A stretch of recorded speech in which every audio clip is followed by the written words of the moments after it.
You ask Tiger to solve. This deals with linear equations with one unknown. The final result is x equals 10. Let's solve it step by step. Group all constants on the right side of the equation. Subtract 11 from both sides.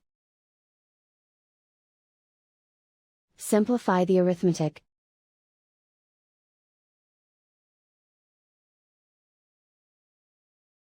Isolate the x. Divide both sides by 3.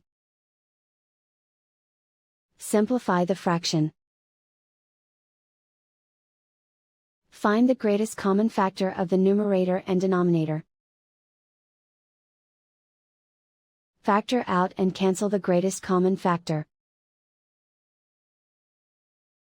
And so the final result is x equals 10.